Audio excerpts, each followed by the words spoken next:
Assalamualaikum warahmatullahi wabarakatuh. Innal hamdalillah nahmaduhu wa nasta'inuhu wa nastaghfiruh wa na'udzu billahi min shururi anfusina wa min sayyiati a'malina. Man yahdihillahu fala mudilla lahu wa man yudlil fala hadiya lahu. Ashhadu an la ilaha illallah wahdahu la syarika lah.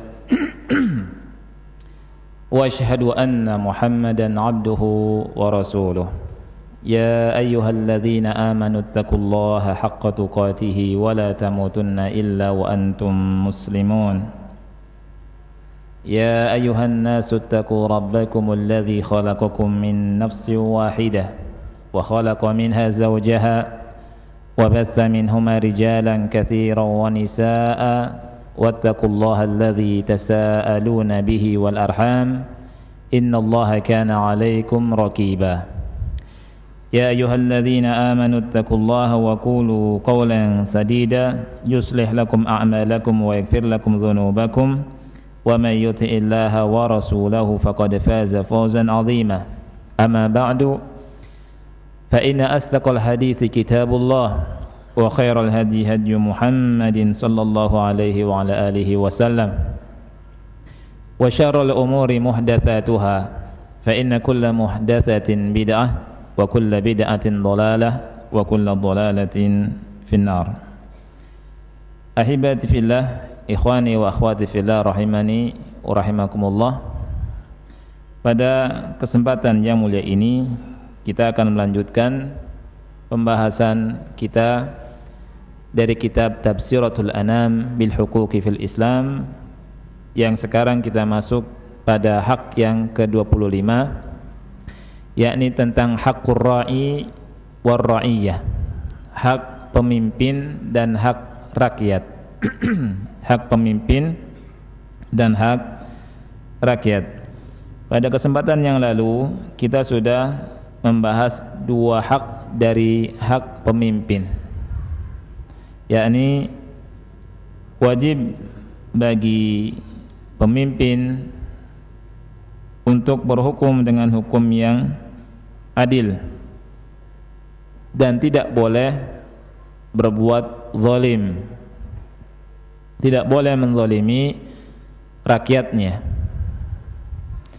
Kemudian yang kedua, hak pemimpin adalah untuk senantiasa menasihati rakyat tulus, ya, tulus dan bersungguh-sungguh untuk mengurus rakyatnya. Kemudian yang ketiga, yang insyaallah ta'ala kita akan bahas pada pertemuan yang mulia ini adalah alla yaghusyahum. Ini yang ketiga, tidak boleh menipu rakyat, tidak boleh nipu rakyat. Rasulullah sallallahu alaihi wa ala alihi wasallam bersabda dalam sebuah hadis yang sahih diriwayatkan oleh al-Imam Muslim, "Ma min 'abdin yastar'ihi Allahu ra'iyah yamutu yawma yamutu wa huwa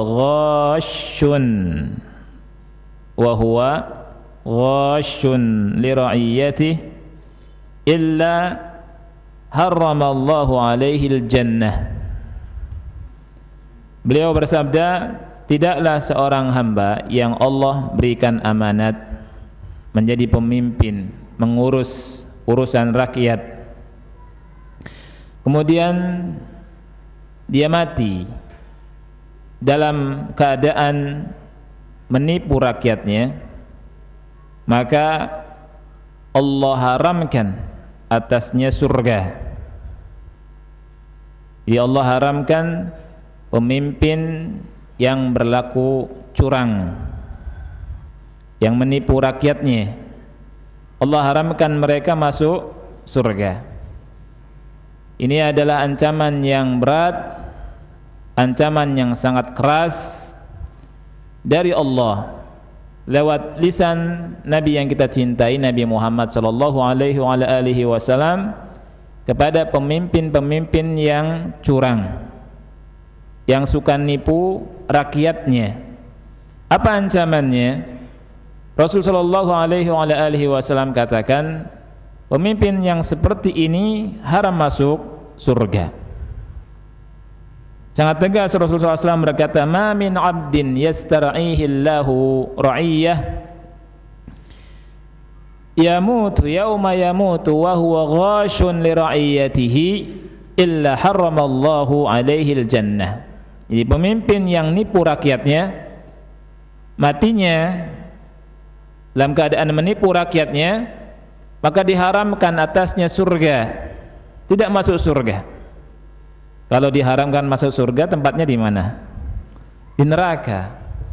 Waliyadzubillah. Ancaman yang sangat berat. Oleh karena itu ngeri ikhwan fillah kalau rebutan jadi pemimpin, kan? Rebutan jadi pemimpin sambil nipu rakyat. Ini rebutan masuk neraka. Waliyadzubillah. Jadi hak rakyat yang ketiga yang harus dipenuhi oleh pemimpin adalah alla yagusyahum, jangan nipu mereka, jangan menipu rakyat. Ini hak yang ketiga. Hak yang keempat, rabi'an wa min haqqir ra'iyyati 'ala ar-ra'i an yarfuq bihim wa la yashuq wala yashukku alaihim an yarfuq bihim wala yashukku alaihim. Di antara hak rakyat yang harus ditunaikan oleh pemimpinnya adalah hendaknya pemimpin berlaku lemah lembut, sayang kepada rakyatnya dan tidak menyusahkan mereka. Ini tidak boleh menyusahkan rakyat. Jadi pemimpin itu tidak boleh arogan, tidak boleh elitis, so elit. Tidak boleh sangat birokrasi yang menyusahkan rakyat. Ya, ngurus urusan surat menyurat ini harus dimudahkan. Jangan sampai birokrasi itu malah menyusahkan rakyat. Ngurus KTP misalkan, kartu penduduk, rakyat susah ngurusnya misalkan. Nunggu di kantor, kasihan, ada kerjaan, dicuekin. Sebagian yang ngurus itu malah main catur. Ya, la haula wala quwata illa billah. Atau sebagiannya nunggu kalau dikasih duit dulu, disusahkan, ya, rakyat kesusahan, sudah susah ditambah susah misalkan. Jangan, kasihani rakyat. Perhatikan ikhwani fillah, ada sebuah hadis yang sahih riwayat Imam Muslim. Rasul sallallahu alaihi wasallam bersabda, Allahumma man waliya min amri ummati syai'an fashaqqa alaihim fashquq alaihi wa man waliya min amri ummati syai'an farafaqa bihim farfuq alaihi. Rasul sallallahu alaihi wasallam bersabda, ya Allah, kata Rasul, siapa saja orangnya yang menguasai urusan umatku, dia mengurusi urusan umatku, fasyaqqa alaihim, kemudian menyusahkan mereka, fashquq alaihi, maka susahkanlah urusannya ya Allah. Ini kata Rasul sallallahu alaihi wasallam. Wa man waliya min amri ummati syai'a, dan siapa saja orangnya yang menguasai urusan umatku, kemudian dia berlemah lembut, sayang kepada mereka, farfuq bihi, maka sayangilah dia dan mudahkan urusannya tentunya. Dari hadis yang mulia ini, hadis ini sahih, dikeluarkan oleh Imam Muslim ikhwati fillah dalam sahihnya. Nabi yang mulia alaihi salatu wasalam berdoa kepada Allah Subhanahu wa taala. Nabi sallallahu alaihi wasallam berkata, "Ya Allah, kalau ada pemimpin yang nyusahkan rakyatnya, susahkan dia. Kalau ada pemimpin yang sayang, berkasih sayang, lemah lembut kepada rakyatnya, memudahkan urusan rakyatnya, maka mudahkan urusannya." Ini pun ancaman dari Allah lewat lisan Nabi kita yang kita cintai, Nabi Muhammad sallallahu alaihi wasallam, agar pemimpin itu sayang kepada rakyatnya, agar pemimpin memudahkan urusan rakyatnya, urusan bawahannya yang hidupnya susah dimudahkan. Maka dari sini kita tahu siapa di antara pemimpin yang menyusahkan urusan rakyatnya, maka dia akan disusahkan di dunia dan di akhirat. Urusannya akan disusahkan di dunia dan di akhirat. Dan kalau ada pemimpin umat yang memudahkan urusan rakyatnya, maka akan dimudahkan oleh Allah Subhanahu wa taala urusannya di dunia dan di akhirat. Ini doa Rasulullah sallallahu alaihi wasallam. Rasul berkata, "Allahumma man waliya min amri ummati syai'an fashaqqa alaihim fashkuk alaihi." Ya Allah, kata Rasul, siapa saja orangnya yang menguasai urusan umatku kemudian menyusahkan mereka, susahkanlah dia. Dan siapa saja orangnya yang menguasai urusan umatku kemudian memudahkan, maksud saya memudahkan mereka, sayang kepada mereka, maka mudahkanlah urusannya. Ini merupakan sekali lagi adalah hak yang keempat yang wajib diperhatikan oleh setiap orang yang diberi amanah menjadi pemimpin. Oleh karena itu dari sini kita tahu menjadi pemimpin itu bukan sesuatu yang menyenangkan. Betul, menyenangkan secara zahir, hidupnya serba enak secara zahir, tidak susah secara zahir. Tapi apabila menyusahkan rakyatnya, tidak sayang pada rakyatnya, ancamannya sangat-sangat besar. Kasihan, ya, kasihan apabila menjadi pemimpin kemudian menyusahkan rakyat. Apabila jadi pemimpin arogan sama rakyat, sok elit misalkan, maka akan disusahkan oleh Allah Subhanahu wa taala. Akan disusahkan urusannya di dunia, apalagi di akhirat. Disusahkan oleh Allah di dunia dan akhirat. Fashkuk alaih, kata Rasul sallallahu alaihi wasallam, susahkan urusannya. Tetapi sebaliknya, bahagialah seorang pemimpin yang adil, yang sayang kepada rakyatnya, lemah lembut kepada rakyatnya, perhatian kepada rakyatnya, urusannya akan dimudahkan oleh Allah Subhanahu wa taala. Bahkan doanya mustajab. Pemimpin yang adil itu doanya mustajab, bahkan akan dinaungi oleh Allah Subhanahu wa taala pada hari kiamat kelak, di mana tidak ada naungan kecuali naungan Allah Subhanahu wa taala. Oleh karena itu, ikhwati fillah, di sini Syekh berkata, "Ibadallah, akhbara an-nabiy sallallahu alaihi wasallam anna ar-ra'i sayarji'u ila rabbih."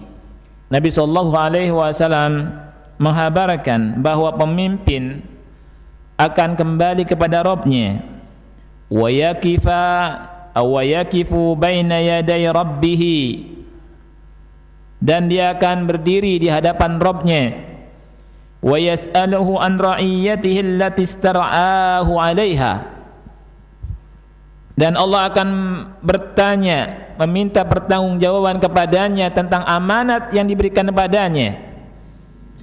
Faqala sallallahu alaihi wasallam, dan Rasulullah sallallahu alaihi wasallam bersabda, kullukum ra'in wa kullukum mas'ulun an ra'iyatihi, al-imamu ra'in wa mas'ulun an ra'iyatihi.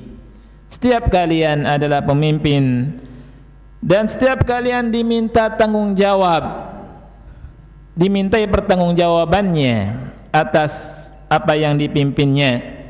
Imam memimpin dan dia bertanggung jawab atas apa yang dipimpinnya. Ini kata Rasul sallallahu alaihi wasallam. Dari sini kita tahu ngeri kalau rebutan jadi pemimpin, apalagi ketika rebutannya nipu, kemudian ada istilah apa tuh, kampanye hitam, kemudian ada istilah menghambur-hamburkan harta, dan seterusnya. Ini mengerikan sekali. Kita lanjutkan, ikhwati fillah rahimani rahimakumullah. Kita masuk ke hak rakyat sekarang.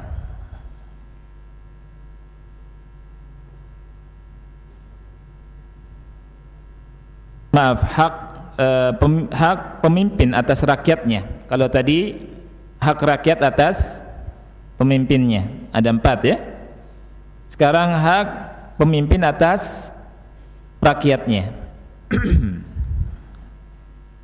Di sini disebutkan 2 hal, dan di yang keduanya beliau berpanjang-panjang dalam berbicara tentang hak pemimpin atas rakyatnya.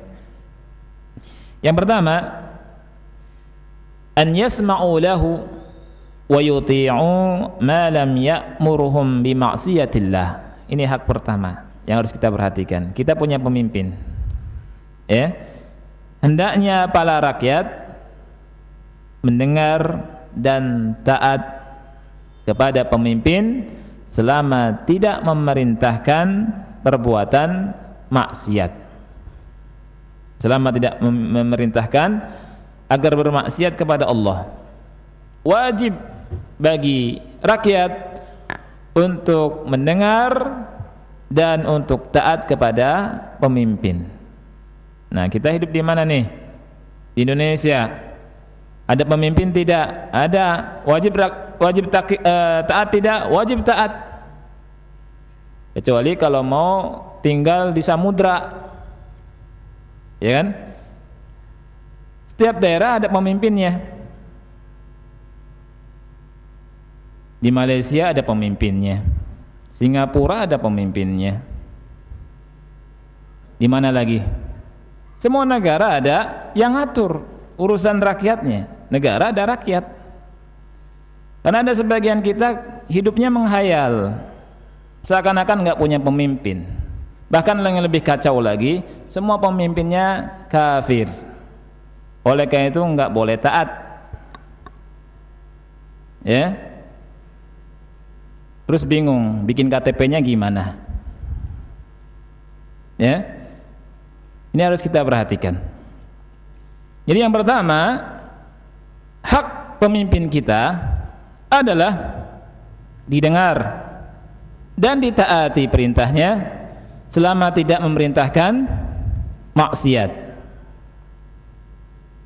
Wa qad ja'atil adillatu fil kitabi was sunnati ta'muru dzalik.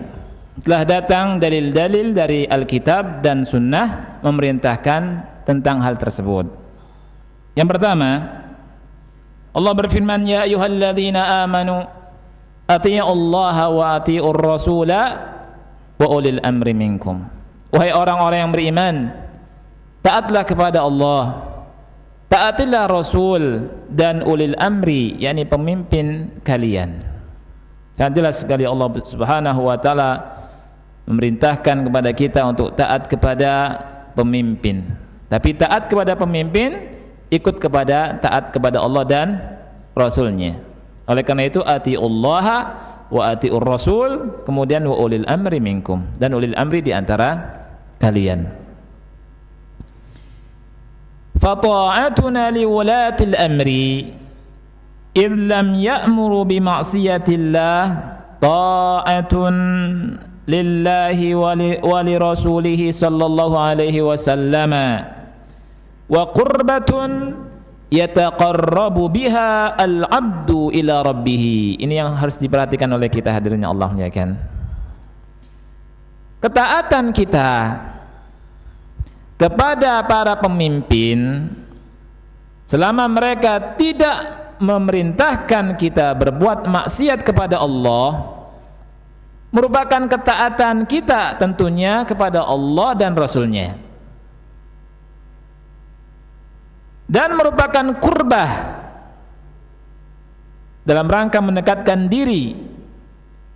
Jadi qurbatun yataqarrabu biha al-'abdu illallah, merupakan bentuk qurbah yang dengannya seorang hamba mendekatkan diri kepada Allah Subhanahu wa taala. Ini yang harus kita pahami bersama. Ketika kita punya pemimpin, maka wajib ditaati. Kenapa harus taat? Ini perintah Allah dan merupakan perintah Rasulnya sallallahu alaihi wasallam. Dan taat kepada pemimpin merupakan bentuk taat kepada Allah Subhanahu wa taala dan taat kepada Rasulnya sallallahu alaihi wasallam. Dan ini merupakan qurbah, ibadah, bagian dari ibadah. Taat kepada pemimpin dan taat kepada pemimpin selama mereka tidak memerintahkan perbuatan maksiat, maka ini merupakan bentuk ibadah yang dengannya kita mendekatkan diri kepada Allah Subhanahu wa taala, yang dengannya kita mengharapkan pahala dari Allah Subhanahu wa taala. Ini yang harus kita pahami dan harus kita perhatikan. Ya ayyuhalladzina amanu atiiullaha wa atiiur rasul wa ulil amri minkum. Di dalam sebuah hadis yang diriwayatkan oleh Al-Imam Al-Bukhari dan Al-Imam Muslim, Rasulullah sallallahu alaihi wa ala alihi wasallam beliau bersabda, "Man ata'ani faqad ata'a Allah wa man asani faqad asallah." Kata Rasul, barang siapa yang taat kepadaku maka dia taat kepada Allah. Barang siapa yang memaksiatiku maka dia bermaksiat kepada Allah. Kemudian Rasul berkata, wa man yuti'il amira faqad ata'ani wa man ya'sil amira faqad asani. Dan barang siapa yang mentaati atau menaati pemimpin maka dia berarti taat kepadaku. Dan barang siapa yang bermaksiat, durhaka kepada pemimpin, maka sesungguhnya dia itu durhaka kepadaku, bermaksiat kepadaku. Ini kata Rasulullah sallallahu alaihi wasallam. Kemudian di dalam hadis yang diriwayatkan oleh Imam Al-Bukhari dan Muslim, Rasul sallallahu alaihi wasallam bersabda, "Alal mar'il muslimi as-sam'u wat-tha'ah fima ahabba wa karih illa an yu'mar bi ma'siyah fa idza umira bi ma'siyatin fala sam'a wala ta'ah." Kata Rasul sallallahu alaihi wasallam, beliau berkata, wajib atas seorang muslim untuk mendengar dan taat di dalam keadaan atau dalam hal yang dia sukai atau dia tidak sukai, kecuali kalau dia diperintah untuk berbuat maksiat. Maka kalau diperintah untuk berbuat maksiat tidak ada ketaatan, tidak didengar dan tidak ditaati kalau berbuat atau memerintahkan perbuatan maksiat. Tetapi selama pemimpin kita memerintahkan perbuatan yang tidak bermaksiat, tidak ada hubungannya maksiat kepada Allah Subhanahu wa taala, wajib taat. Wajib taat. Dan ini merupakan taqarrub, merupakan bentuk ibadah. Taat kepada pemimpin, taat kepada Allah Subhanahu wa taala dan Rasulnya alaihi salatu wasallam, sebagaimana sabda Rasul sallallahu alaihi wa ala alihi wasallam. Dalam hadis yang lain, Rasul SAW bersabda, hadis riwayat Bukhari, "Isma'u wa ati'u wa in istu'mila 'alaikum 'abdun habasyiyun ka'anna ra'sahu zabibah." Kata Rasul SAW, dengar dan taat walaupun pemimpin kalian adalah budak Habsyi dari Ethiopia, walaupun kepalanya, kata Rasulullah SAW, rambutnya seperti kismis. Ya. Kalau dia pemimpin maka taati. Kalau sudah diangkat jadi pemimpin maka ditaati.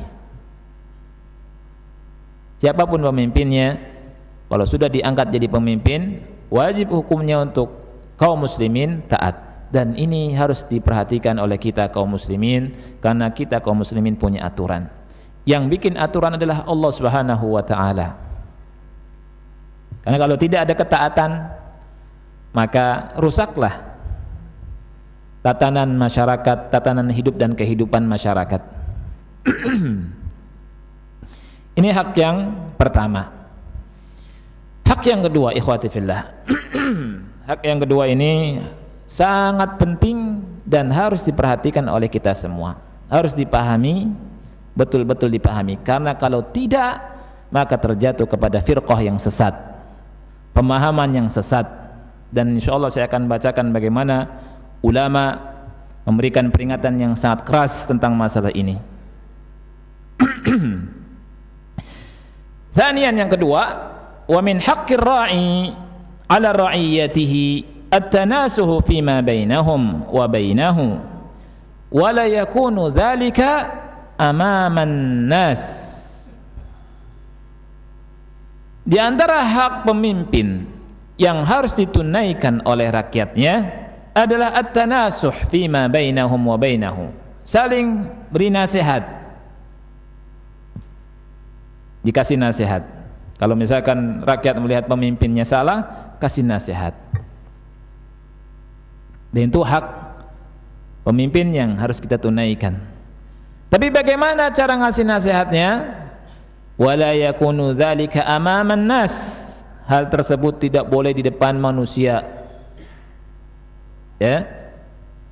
Tidak boleh di depan mimbar apalagi. Dan itu bukan merupakan dakwah sunnah. Coba ikhwani fillah, ada satu orang di antara kita, misalkan namanya Zaid. Si Zaid punya kesalahan. Apakah boleh misalkan saya bilang ke antum, wahai hadirin, tahu tidak, Zaid memiliki kesalahan ini dan itu, atau itu dan ini, misalnya gitu ya. Kesalahannya A, B, C dan seterusnya. Kita bilang si Zaid maling misalkan. Ya. Boleh enggak? Tidak boleh. Hukumnya haram. Ghibah tidak kita? Ghibah. Begitu juga dengan pemimpin kita.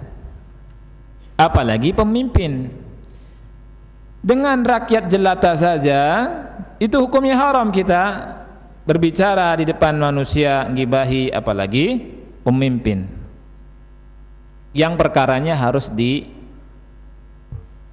dijunjung tinggi. Karena Allah Subhanahu wa taala tadi katakan atiullah wa atiur rasul ulil amri minkum. Allah sebutkan pemimpin.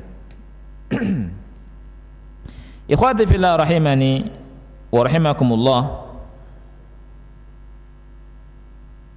Rasul sallallahu alaihi wasallam bersabda dalam hadis yang sahih riwayat Muslim, ad-dinun nasihah, ad-dinun nasihah, ad-dinun nasihah. Qulna liman ya Rasulullah? Qala lillahi wa li kitabihi wa li rasulihi wa li a'immatil muslimina wa 'ammatihim.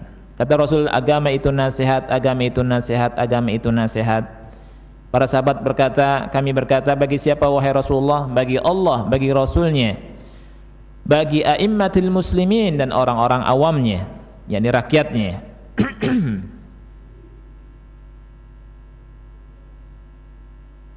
Perhatikan ikhwani fillah.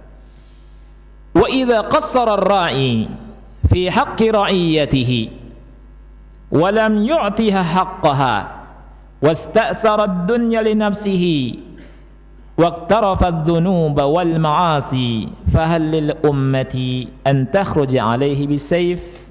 Ini pertanyaan yang bagus sekali dari penulis. Beliau berkata, apabila pemimpin melakukan kekurangan, taksir ini dia kurang atau tidak sempurna dalam mengurus rakyat, ada kekurangan, ya,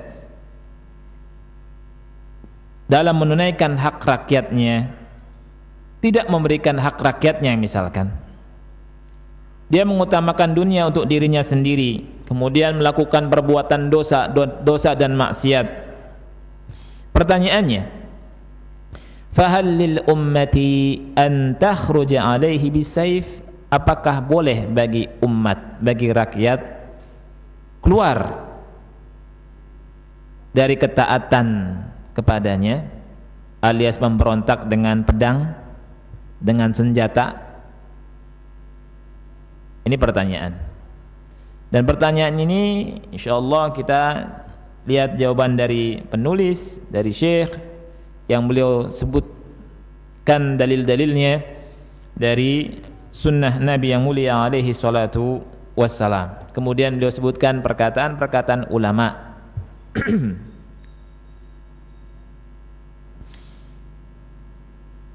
Kita lihat ikhwan fillah, hal li du'atil isti'jal an yadhkuru 'uyub ar-ra'i 'ala al-manabiri wa fil majalisi li itharati an-nasi 'alayh? Apakah boleh bagi para dai, di sini disebutkan du'atul isti'jal namanya, du'atul isti'jal, para dai, para penceramah yang terburu-buru, isti'jal, bolehkah bagi mereka menyebut aib-aib bagi pemimpin di atas mimbar-mimbar, di majlis-majlis, untuk membangkitkan semangat rakyat, ya, untuk memprovokatori rakyat, jadi provokator, memprovokasi rakyat, boleh tidak? Nah ini jawabannya bukan dari kita. Jawabannya lihat sabda-sabda Rasul sallallahu alaihi wasallam. Lihat, alladzi yujibu huwa qaulu Rasulillah sallallahu alaihi wasallam. Yang menjawab adalah sabda Rasulullah sallallahu alaihi wasallam.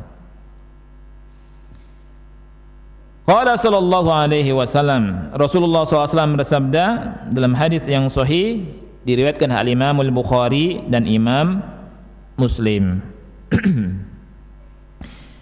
Innaha satakunu ba'di atharatan ay wulata amrin ya'khudhuna ad-dunya lahum wa umurun tunkirunaha. Qalu ya Rasulullah kaifa ta'muru man adraka minna dhalik? Qala tu'adduna al-haq alladhi 'alaykum wa tas'aluna Allah alladhi lakum.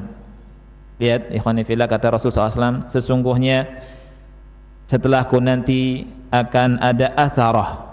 Atharah ini adalah artinya wulatu amrin ya'khudhuna ad-dunya lahum, para pemimpin yang egois, ngambil dunia untuk mereka, tidak mikirkan rakyatnya, ya. Wa umurun tunkirunaha, dan ada perkara-perkara yang kalian ingkari dari para pemimpin itu. Qalu, para sahabat bertanya, ya Rasulullah, wahai Rasulullah, kaifa ta'muruna atau kaifa ta'muru man adraka minna dzalik? Wahai Rasulullah, bagaimana Anda perintahkan kepada orang yang menjumpai hal tersebut? Apa kata Rasulullah SAW? Tu'addunal haq alladhi alaikum, kalian menunaikan hak yang Allah wajibkan atas kalian. Wa tas'aluna Allah alladhi lakum, kemudian kalian minta kepada Allah hak kalian. Tetap kita tunaikan kewajiban kita, walaupun pemimpin zalim, walaupun pemimpin tidak perhatian sama rakyat, walaupun enggak perhatian sama rakyatnya, tetap wajib kita tunaikan hak mereka. Kita minta pada Allah Subhanahu wa taala hak kita. Enggak pusing-pusing mikirin gimana caranya, ya. Sabar, nanti meninggal, imma dia duluan yang meninggal atau kita duluan yang meninggal. Ya itu. Enggak lama orang hidup di dunia, berganti berganti. Tapi ikhwan, Isya sampai jam berapa? Karena Anda akan membacakan sesuatu. Jam berapa? Ya? 11 menit lagi. Ya, 11 menit lagi begini ya. Ini bukan 2, 11 maksudnya. Baik. Ana akan bacakan sesuatu yang menarik. Dan ini perkara penting. Ada hubungannya dengan yang kita bahas. Ya, Ana punya kiriman sebuah makalah namanya atau judulnya Alimun Walakin. Orangnya alim, berilmu, walakin, akan tetapi. Nah, berilmu akan tetapi, punya ilmu akan tetapinya apa? Penasaran tidak? Kalau enggak sudah sampai sini aja udah. Wah, maksa ini kan? Baik. Perhatikan ikhwati fillah.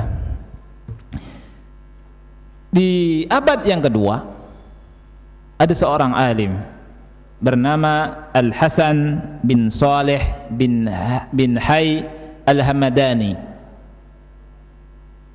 Al-Hasan bin Saleh Al-Hamadani tuwfiya sanata 169 min al-hijratin nabawiyah. Dia wafat tahun 169 Hijriyah. Ini orang alim. Kita lihat kisahnya. Ulama bilang wa huwa alimun zahidun wara'un syadidul khasyah hafizun lil ahadithi mutkinun sari'ut ta'athuri wal buka. Lihat. Al-Hasan bin Saleh ini orangnya alim, zuhud, wara', sangat takut, punya khasyah. Ya. Hafal banyak hadis dan hafalannya juga mutkin. Mutkin itu kalau hafalan kayak di matanya dia sudah, tinggal milih.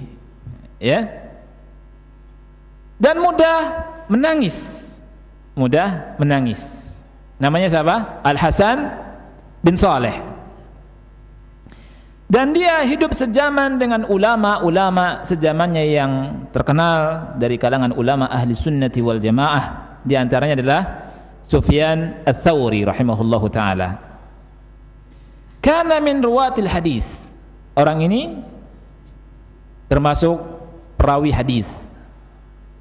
Hatta qala anhu Abu Hatim Ar-Razi, sampai Abu Hatim Ar-Razi rahimahullah yang ma'ruf, sangat keras dalam masalah jarah wa ta'dil, Abu Hatim Ar-Razi, dia berkata tentang orang ini, Al-Hasan bin Saleh ini, thiqatun hafidhun mutkin.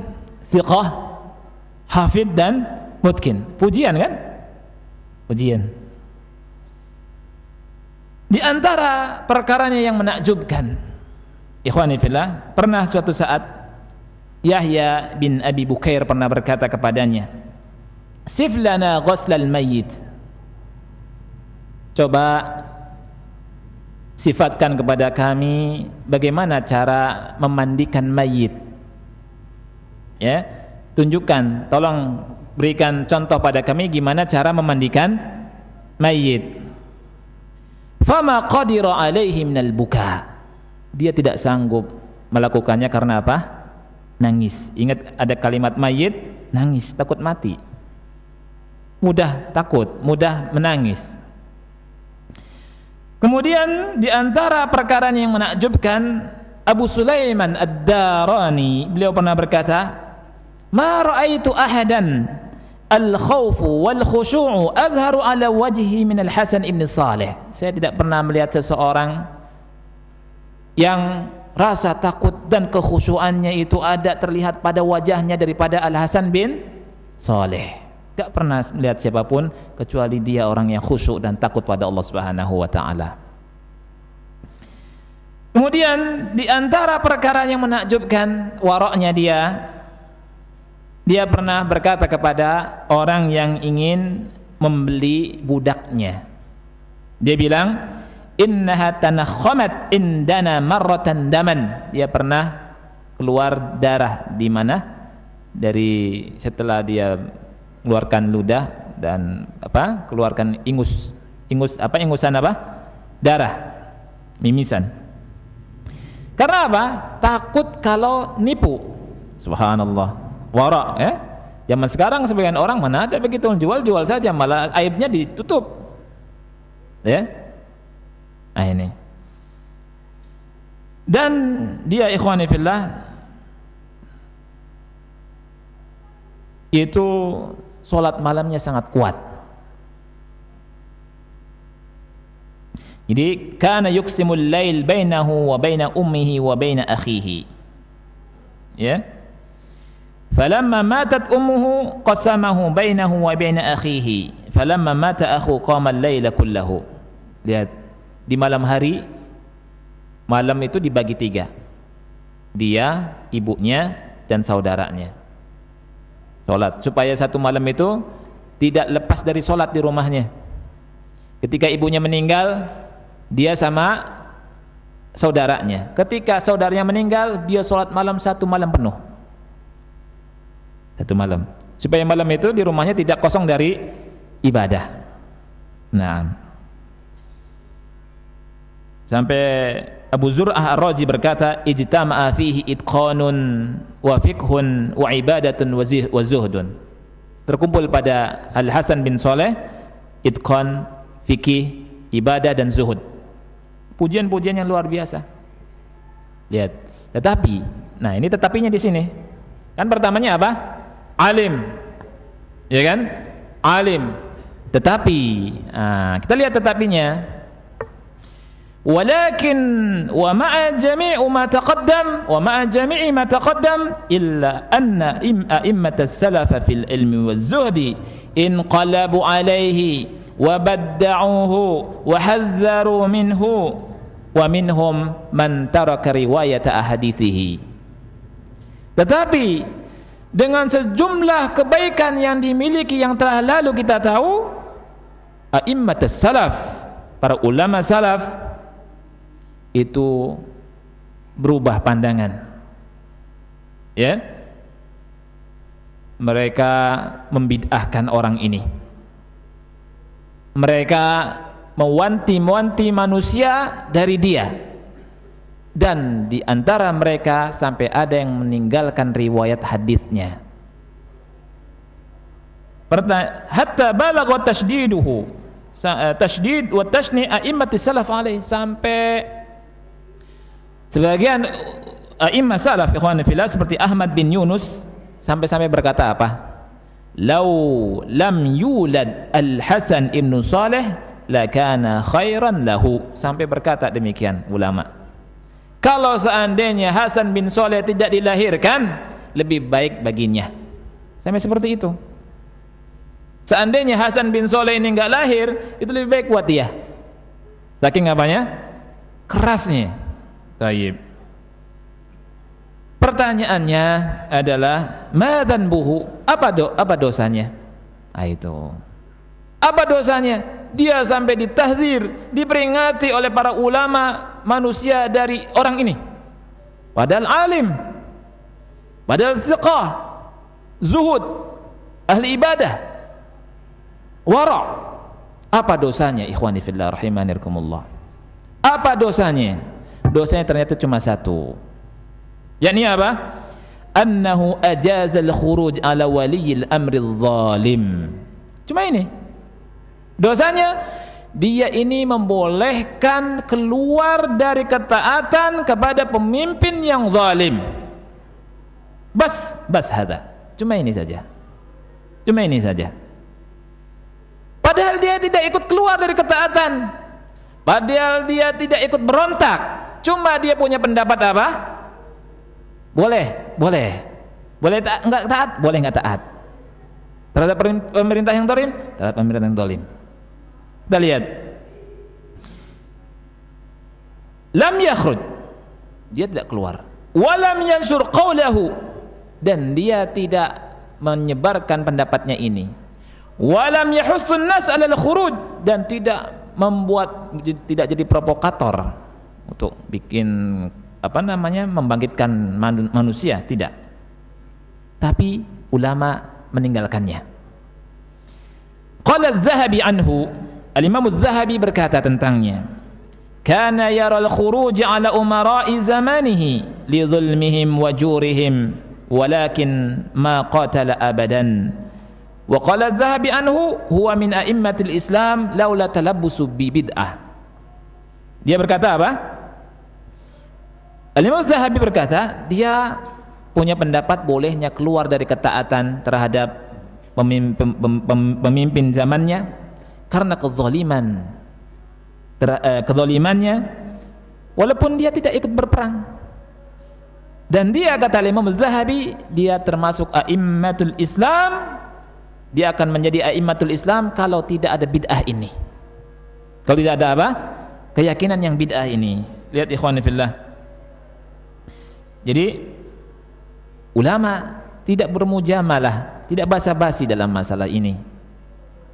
Cuma satu, bagaimana dengan orang yang memfatwakan bolehnya memberontak? Bahaya fatwanya. Lihat, alim walakin, berilmu akan tetapi apa? Punya akidah satu menyimpang, itu ditinggalkan oleh ulama. Bahkan masyarakat dikasih tahu jangan sampai atau hati-hati terhadap dia. Jadi ini masalah besar ikhwan fillah. Oleh karena itu kita harus paham di antara keyakinan ahli sunnati wal jamaah, hak dari pemerintah kita atau pemimpin kita, jika kita mentaati mereka, juga kita tidak boleh berkeyakinan harus bolehnya keluar dari ketaatan kepada pemimpin yang zalim. Ya, ini yang jawab adalah Rasulullah sallallahu alaihi wasallam. Ya, dan jangan diartikan bahwa taat kepada pemerintah yang zalim kita ini mendukung kezalimannya, bukan. Jangan diartikan seperti itu. Ini arti yang salah. Oh, berarti mendukung kezaliman dong. Tidak, bukan seperti itu. Nanti kita bahas insyaallah taala. Subhanakallahumma bihamdika asyhadu an la ilaha illa anta astaghfiruka wa atubu ilaik. Assalamualaikum warahmatullahi wabarakatuh. Assalamualaikum warahmatullahi wabarakatuh. Alhamdulillah wassalatu wassalamu ala Rasulillah wa ala alihi wa ashabihi wa man walah wa la hawla wa la quwwata illa billahi amma ba'd. Ikhwati fillah rahimani wa rahimakumullah. Hak pemimpin yang kedua adalah at-tanasuhu fima bainahum wa bainahu wa la yakunu dhalika amama an-nas. Hendaknya memberikan nasihat kepada pemimpin, artinya saling memberi nasihat kepada pemimpin apabila melihat kekurangan atau taksir, kelalaian, ya, yang dilakukan oleh pemimpin, dan hal tersebut tidak dilakukan di depan manusia. Ada sebuah hadis Nabi sallallahu alaihi wasallam, hadis sahih riwayat al-Imam Muslim dalam sahihnya. Sa'ala rajulun Rasulullah sallallahu alaihi wasallam. Ada seseorang yang bertanya kepada Rasulullah sallallahu alaihi wasallam. Faqal, kemudian dia berkata, ya Nabi Allah, wahai Nabiullah, ara'aita in qamat alaina umara'un yas'aluna haqqahum wa yamna'una haqqana fama ta'muruna. Wahai Rasulullah, apa pendapat engkau apabila ada para pemimpin yang mereka meminta hak mereka dari kita? Kalau mereka minta hak dari kita, harus ditunaikan dan penuh. Sedangkan mereka tidak memberikan hak kita, malah menahan hak kita. Fama ta'muruna? Apa yang kau perintahkan kepada kami, wahai Rasul? fa'arada anhu. Kemudian Rasul berpaling. Tsumma sa'alahu, kemudian bertanya. Rasul sallallahu alaihi wasallam ikhwati fillah dalam hadis ini cuma berkata isma'u wa ati'u. Dengar dan taat. Tetap harus dengar dan tetap harus taat. Fa innama 'alaihim ma hummilu wa 'alaikum ma hummiltum. Sesungguhnya atas mereka, di atas mereka kewajiban yang mereka harus tunaikan adalah apa yang dibebankan kepada mereka. Adapun tugas kalian, kewajiban kalian, kata Rasulullah SAW, adalah apa yang dibebankan kepada kalian. Artinya apa? Kewajiban kita taat dan mendengar. Kewajiban kita taat dan mendengar. Ketika mereka memerintahkan kita dengan perintah yang tidak menyimpang dari ajaran Allah dan Rasulnya, kita taat. Ketika mereka meminta hak yang memang harus kita tunaikan, maka kita tunaikan hak mereka. Ini hak kita. Alaikum ma hummiltum. Adapun hak mereka itu urusan mereka. Dan itu akan dimintai pertanggungjawaban tentunya di hadapan Allah Subhanahu wa taala sesuai dengan hadis-hadis dan nas-nas yang kita baca. Adapun doa tetap kita harus mendoakan agar mereka mendapatkan hidayah, agar mereka sadar kalau kita menjumpai kalau ada pemimpin yang zalim, pemimpin yang mencegah hak rakyatnya. Adapun membangkang, kemudian memberontak, maka tidak diperkenankan dalam ajaran Islam. Wallahu a'lam bishawab. Karena banyak sekali nas kemudian perkataan ulama yang sangat penting ikhwani fillah. Kemudian Anda lihat waktunya tidak cukup kalau kita bahas sekarang, sangat sayang sekali. Nanti daripada baca cepat, ya kan?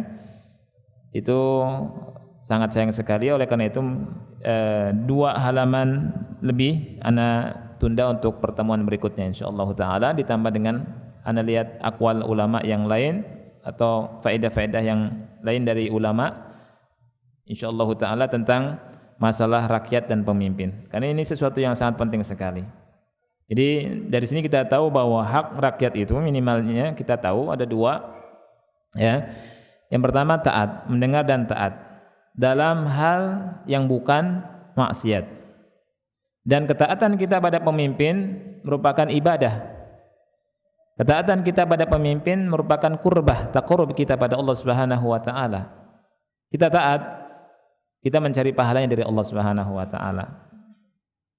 Kalau kita mengangkat pemimpin atau kita punya pemimpin, itu pemimpin kita misalkan, ya sudah taat.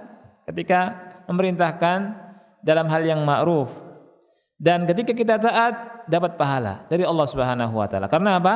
Kita naati Allah Subhanahu wa taala. Kita naati Allah Subhanahu wa taala. Ya. Dan ini merupakan qurbah. Dan ini hak yang pertama. Hak yang kedua, kita kasih nasihat. Tapi nasihatnya dengan cara yang hak, dengan cara yang telah digariskan oleh Rasulullah sallallahu alaihi wa ala alihi wasallam. Dan banyak sekali aqwal ulama tentang masalah ini, bahkan perkataan Syekh bin Baz sangat jelas sekali. Tidak boleh kita nasihat terang-terangan, karena itu caranya Khawarij. Caranya Khawarij ini yang membuat kerusakan sampai zaman sekarang, ditiru oleh banyak orang. Nanti insyaallah kalau Anda ingat, bukan janji tapi kalau Anda ingat, Anda bacakan perkataan Syekh bin Baz tentang masalah ini. Yang membuka pintu ini Khawarij di zaman Utsman bin Affan. Dia kasih nasihat terang-terangan di zaman Utsman bin Affan. Ketika pintu ini terbuka, ya, masyarakat jadi berani. Maksudnya apa? Yang enggak punya ilmu, enggak ngerti, jadi berani dan kurang ajar sama pemimpinnya. Sampai perkaranya melampaui batas sampai bunuh Utsman bin Affan radhiyallahu anhu. Kemudian di zaman Ali pun sampai membunuh Ali bin Abi Thalib radhiyallahu anhu. Terus sampai zaman sekarang. Dan pemimpin tidak aman dari kaum Khawarij. Ya. Oleh karena itu ikhwan fillah, kita harus memahami bahwa hal ini karena menyimpang dari aturan atau garis yang telah digariskan oleh Rasulullah sallallahu alaihi wasallam. Dan kita lihat bagaimana ulama sangat keras dalam masalah ini, tidak mujamalah, tidak basa-basi. Lihat bagaimana Al-Hasan bin Saleh Al-Hamadani tadi, orang alim, zuhud, wara, ahli ibadah, banyak hafal hadis, mutkin, kemudian mudah menangis. Tapi subhanallah bagaimana para ulama mentahdzir dia, mentahdzir masyarakat, umat supaya jangan tertipu dari pendapatnya yang salah ini. Karena orang alim ketika berpendapat dipegang pendapatnya. Oh boleh keluar dari ketaatan, boleh. Akhirnya terjadilah nanti kerusakan. Walaupun alim. Lihat, alim. Oleh karena itu kita enggak boleh terpukau dengan titel orang. Embel-embelnya profesor ini sampai deret banyak misalkan. Alim, hafal Quran, mudah nangis. Orang tertipu karena masya Allah alim, mudah nangis kok dia masya Allah. Kalau dia ngomong hati saya sejuk, ngomongnya pinter, menambah keimanan, mudah menangis, orangnya wara, kayak Khawarij. Kita kalau melihat kaum Khawarij, ikhwan fillah Khawarij, itu kata Rasulullah SAW, antum, itu Rasul bilangnya ke sahabat. Sahabat kita tahu bagaimana ibadah mereka, kedekatan mereka dengan Allah Subhanahu wa taala dan Rasulnya sallallahu alaihi wasallam. Rasul bilang kepada sahabat, yahkiru ahadukum salatahu ma'a salatihim. Salah satu di antara kalian wahai sahabat, ketika membandingkan salat Anda dengan salatnya mereka, tidak ada apa-apanya dengan salatnya Khawarij.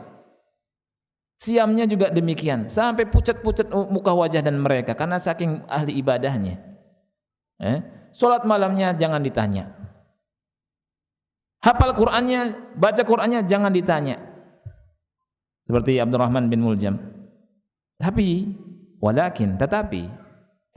ketika ada salah satu aslun min usuli ahli sunnati wal jamaah yang menyimpang, salah satu dasar dari dasar ulama ahli sunnati wal jamaah yang menyimpang, maka hati-hati.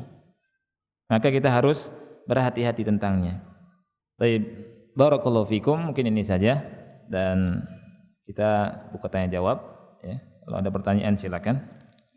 Yang bisa jawab saya jawab, yang tidak bisa saya jawab tidak saya jawab.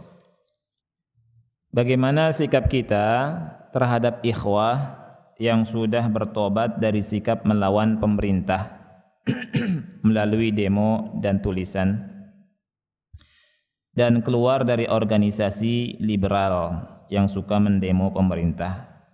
Alhamdulillah ikhwan tersebut sudah ngaji, namun ada sebagian ikhwan sinis jika bertemu dengannya, bahkan tidak membalas pesan WA bila ia menyapa.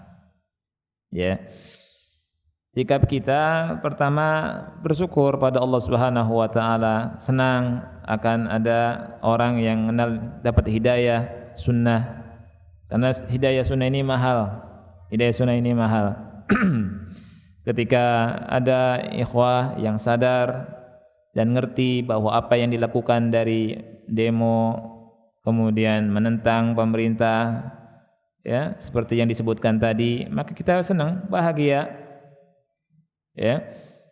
Dan kita doakan mudah-mudahan tetap istiqomah di jalan sunnah ini, di jalan al-haq ini. Kita pun berdoa agar kita juga tetap di jalan ini dan istiqomah di atasnya. Ini yang harus kita lakukan, senang. Kemudian berdoa untuknya. Kemudian kalau misalkan dia nyapa, enggak boleh sinis. Dan dia saudara kita. Dia saudara kita. Bahkan maaf, yang masih belum kenal pun, misalkan ada orang yang masih demo, masih belum kenal, boleh kita langsung sinis, boleh kita langsung jauh, juga enggak boleh. Karena kita kan belum tegur, belum nasihat, belum iqamatul hujjah. Ya. Kita berlemah lembut. Lihat, lemah lembut. Apalagi dakwah sekarang, apalagi ikhwan yang sudah tobat. Jangan sinis, jangan. Ya. Bisa jadi kan kita juga dulunya seperti dia. Kita kenal sunnah sekarang, dulunya kita nggak kenal sunnah, nggak boleh. Kita harus senang, bahagia. Bahkan kita doakan mereka yang belum mengenal sunnah agar Allah berikan hidayah sunnah. Sunnah ini hidayah yang mahal. Mati di atas sunnah adalah sebuah keistimewaan, kemuliaan. Oleh karena itu Imam Ahmad selalu berdoa kan, Allahumma amitna alal islami wa sunnah. Ya Allah, wafatkan kami di atas Islam dan sunnah. Sunnah ini dianggap asing zaman sekarang. Dakwah sunnah dianggap asing. Ya. Banyak tuduhan macam-macam. Misalkan bacakan hadis-hadis yang tadi, itu nanti dituduh sama sebagian orang, ini hadis-hadis mendukung pemerintah, hadis antek-antek pemerintah, hadis antek-antek orang-orang munafik dan seterusnya. Nauzubillah. Ini hadis Rasulullah SAW. Bisa dilihat dari mana hadisnya, riwayat Bukhari, riwayat Muslim. Dan ingat, Rasulullah SAW bersabda apa? Man kadzaba alayya muta'ammidan falyatabawwa maq'adahu minan nar. Barang siapa yang buat hadis dengan sengaja, maka siap tempat duduknya di mana? Di neraka. Waliyadzubillah. Tuduhan yang buhtan azim, tuduhan yang sangat besar. Ya. Jadi kita senang, kita bahagia, dan kita juga doakan. Apalagi sudah tobat, jangan sinis.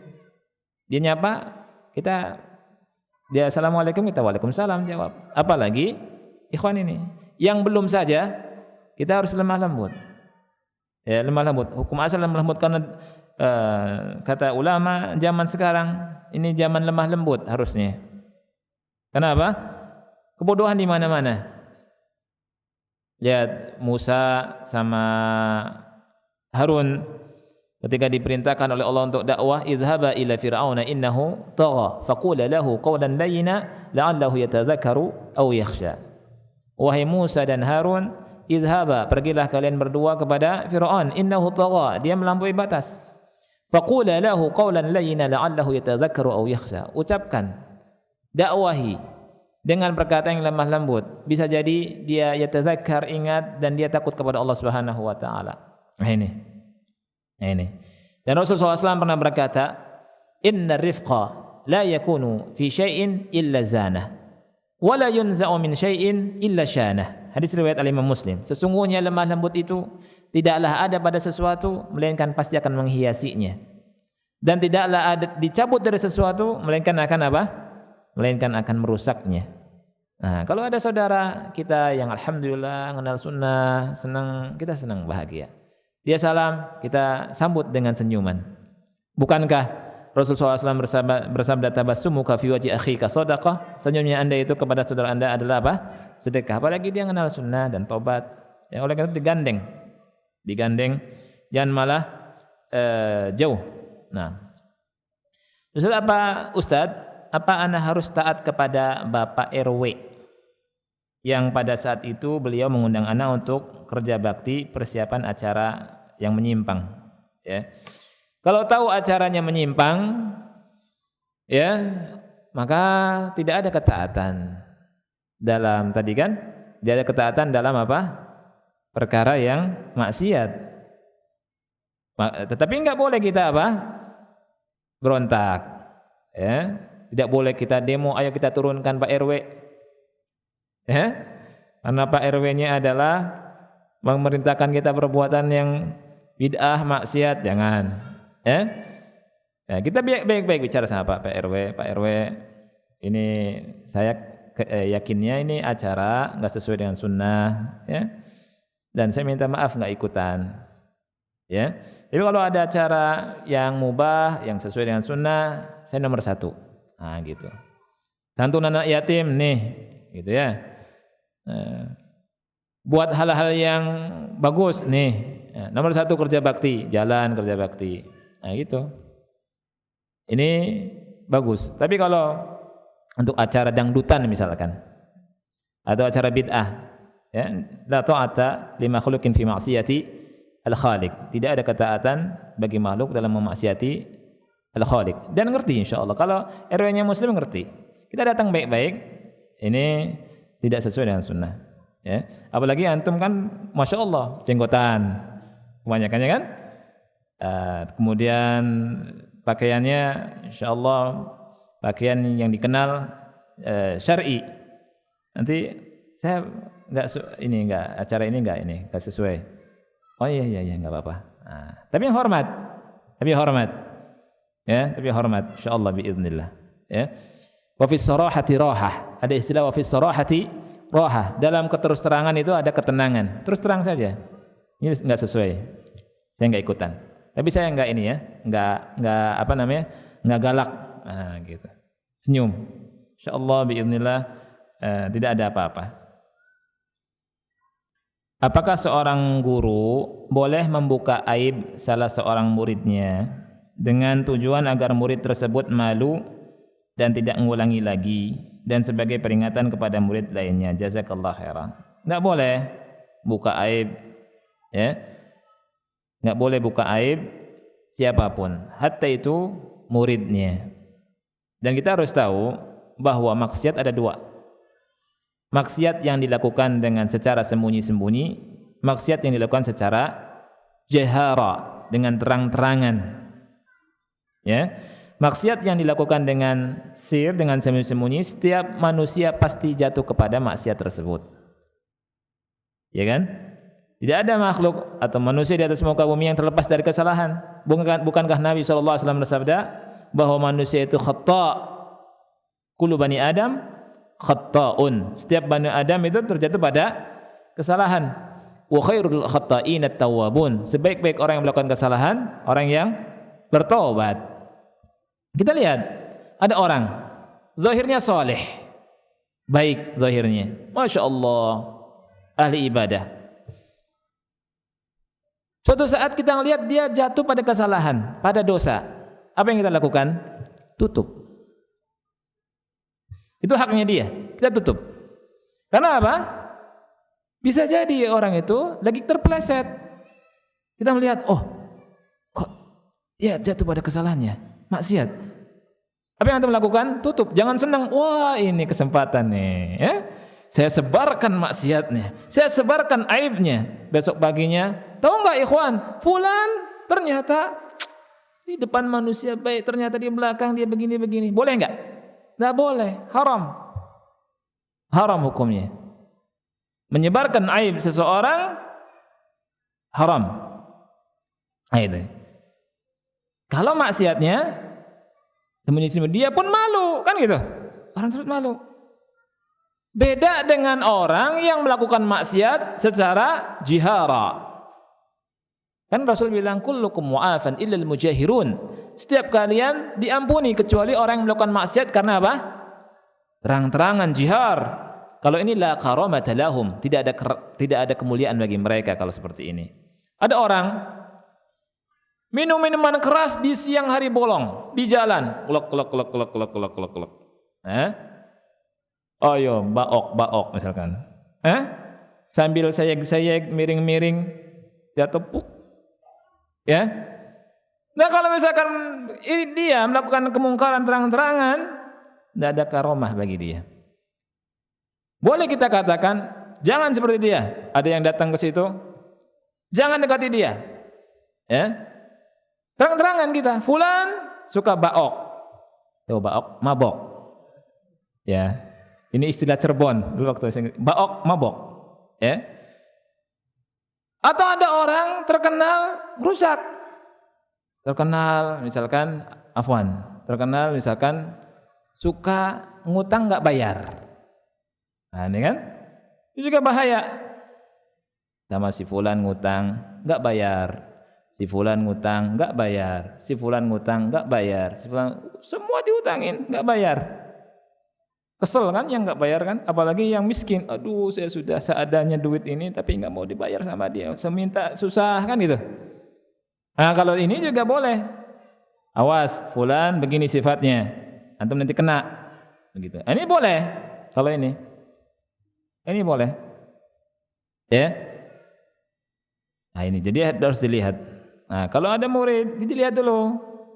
Kalau misalkan murid ini suka nyuri, nah, ada kan di sekolah-sekolah, di ma'had-ma'had, ada murid suka nyuri.